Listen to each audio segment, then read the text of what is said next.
Welcome to InfoHub Extended. In tonight's edition, Minister JAIPAUL Sharma says the former administration misled the nation on subsidies to the Guyana, and Minister of Public Infrastructure says the CJIA expansion project is at the third fixed stage. Stay tuned for the details.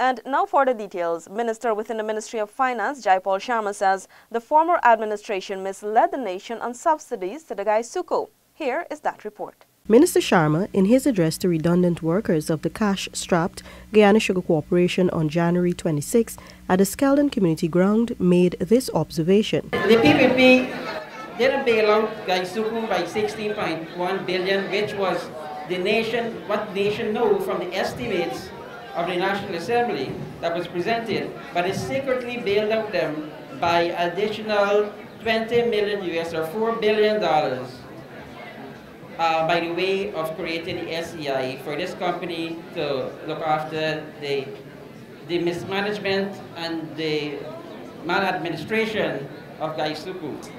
And so secretly they did that. So revising the PPP figure, which is 16.1 in 48 months, to add a $4 billion to that is $20.1 billion. Minister Sharma further outlined the methods used by the former administration to deceive the nation regarding the state of the ailing corporation. Instead of coming to the National Assembly and ask for additional funds to fix the cogen plant, they came up with this idea that we're going to form this company called Skeldon Energy Inc., SEI. And they say we're gonna sell the generating set, the cogen set, and the gen set for $30 million US. They asked NISIL to put $5 million US toward this venture. And then they went and asked GPL to put $4.5 million to this venture. And not to make it worse, they asked GPL secretively to lend Skeldon $11 million US. So this was all indirectly a bailout. The decline of sugar began well before this current administration took office in 2015, Minister Sharma said. He further added that in less than 3 years, the coalition government has provided subsidies equivalent to $1 million monthly to the cash-strapped Guyana. Sugar production has been on the decline since 2005. Dropping from 325,380 metric tons in 2004 to 216,358 metric tons in the year 2014. This is the next interesting fact. The corporation lost position, worsened and declined significantly from 2009. Now, the position of 358,000 tons in 2014 happens to be, guess what? It happens to be the lowest production of Guyana in 2 decades. This was not under the APNU AFC administration. So the last position, in 2009, there was $2.3 billion. In 2010, there was $6.4 billion. In 2011, there was $7.9 billion. In 2012, there was $7.1 billion. In 2013, there were $7.1 billion. And, sorry, in 2013 was $11.7 billion. And 2014, guess what? $17.4 billion loss. And it was projected that the losses for 2015 would be $15 billion. The continued escalating loss position necessitated injection of government subsidies. And this is the government subsidies under the PPPC government. 2011, 700 million Guyana dollars. 2012, $4 billion Guyana dollars.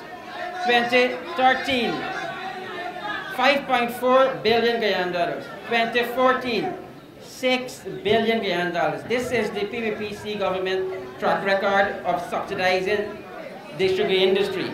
Now, this is 48 months. The previous government gave GAISUCO $16.1 billion. You should give them applause for that, right? Go ahead. Come May 2015, when this administration took office, within a week, we were told the entire sugar industry would close if we do not intervene. GAISUCO, by itself, it's a company governed under the Company Act. So if it was a private business, what would have happened? It would have closed. No, government intervened. And government intervened with a princely sum of 12 billion. 12 billion in 7 months. And we proceeded to bail out the sugar industry following year, 2016, with 11 billion. And then in 2017, we give 9 billion. That is 32 months and 32 billion. That is $1 billion for every single month. Minister SHARMA explained that the manner in which the former administration dealt with the challenges of the cash-strapped sugar corporation was all intended to mislead the nation and international community. This came after the PPP invested heavily in the Skeldon Sugar Modernization Project and failed to turn the industry around. Meanwhile, Noel Holder, Minister of Agriculture, said Guyanese have been subsidizing the cost of sugar sold on the international market for decades, since the loss of the preferential prices offered previously by the European Union to Africa, Caribbean and Pacific countries. Minister Holder explains. Immediately they looked at what was happening across the board, and they found, our Skeldon estate producing at 60 cents US a pound and selling at 15. Albion producing at 20, 25 cents a pound, selling at 15. Rose Hall producing at 45 cents a pound, selling at 15. Blairmont producing around 22, selling at 15. Wales producing around 55, selling at 15. Iflot around 30, selling at 15. For InfoHub, Stacey Carmichael. Daddy!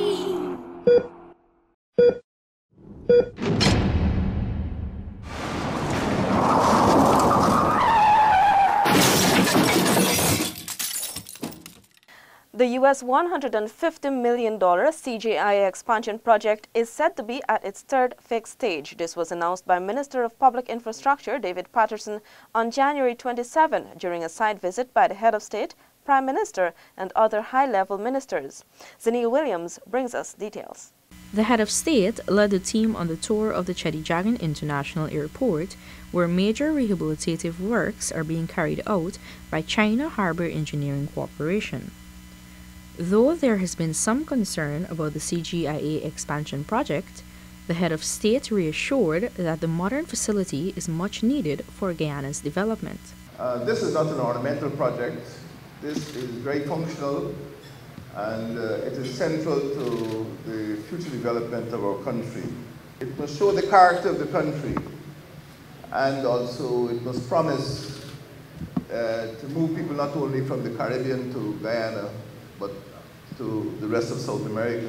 And now that we are embarking on a major new industry, the petroleum industry, people will want to come in here in greater numbers, and it is very important that they should be able to come into Guyana at a modern airport. Minister of Public Infrastructure, David Patterson, explained that the project is approximately 75% completed. And we're at a stage in another 6 to 8 weeks whereby everything will be closed up and we'll be doing the finishing work. We are at a stage which is about what we would call the third fix stage. First fix is the hard, when we foundations and those things. Second fix is when we put in the wirings, the cables and conduits and so. And the third fix is where we're now going into the finishes. Project manager of the Ministry of Public Infrastructure, CARMICHAEL THORNE, explained that the project will address 4 critical issues. There are 4 really critical areas that emerged. The first one was there was insufficient public parking. As you can see, during the peak hours there, some of the cars were along the actual roadway, spilling out from the car park. Within the terminal itself, there was overcrowding. On the international apron, there were conflicts between parking of aircrafts at the same time. So if you had 3 or 4 flights on the ground at the same time, there were issues with them navigating the apron. And finally, there is the runway itself was not sufficiently large to permit the larger aircraft, and also, more importantly, it did not present a safety area in the event that there was an overshot. To date, the northeastern runway pavement and relocation of residents has been completed. Also, works on the southwest runway and the new arrival terminal is 65% and 75% completed, respectively. The process of preserving the existing murals at CGIA has also commenced.